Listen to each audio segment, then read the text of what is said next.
ஒழுங்கு மரியாதையா என்னை விட்டுரு, இல்லைன்னா நான் என்ன பண்ணுவேன்னு எனக்கே தெரியாது. நான் இங்கிருந்து போகணும்டா. என்னடா இது, எங்க தேடியும் ஆனந்தி மேடம் காணோம். எங்கதான் போயிருப்பாங்க? மாப்பிள்ள நீ ஏன்டா அல்ற? முடியலடா. ஆனந்தி எங்க?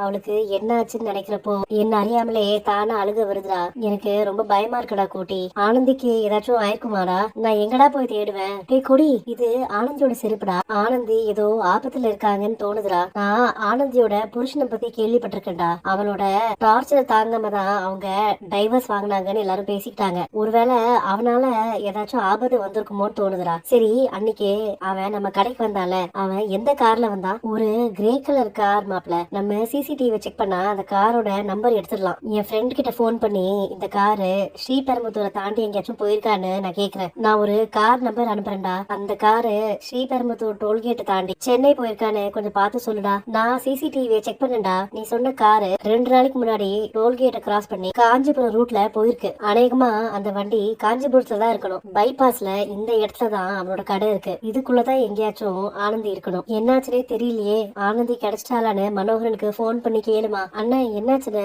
ஆனந்தி பத்தி ஏதாச்சும் தகவல் தெரிஞ்சுதா? நாங்க போலீஸ்ல கம்ப்ளைண்ட் பண்ணலான்னு போலீஸ் ஸ்டேஷன் வந்திருக்கோமா. அண்ணன் இன்னொரு ஒரு விஷயம், அந்த வீரபத்ரனோட வீடு பூட்டி இருக்கு. எங்களுக்கு அவன் மேல கொஞ்சம் சந்தேகமா இருக்கு. சரிமா, இன்ஸ்பெக்டர் வந்ததும் அவன் மேலயும் சந்தேகம் இருக்குன்னு நான் கம்ப்ளைண்ட்ல கொடுத்துறேன். வந்துட்டியாடா? ஹீரோ என்ட்ரியா? ஆனந்தியை விடுடா. அதை சொல்றதுக்கு நீ யாரு? நான் ஆனந்தி மேடமோட நண்பன்டா. நான் அவரோட முன்னாள் புருஷன். அந்த கதைலாம் முடிஞ்சு ரொம்ப நாள் ஆச்சு. ஆனந்தி மேடம் பயப்படாதீங்க, நாங்க வந்துட்டோம். ஒரு தடவை சொன்னா கேட்க மாட்டியாடா?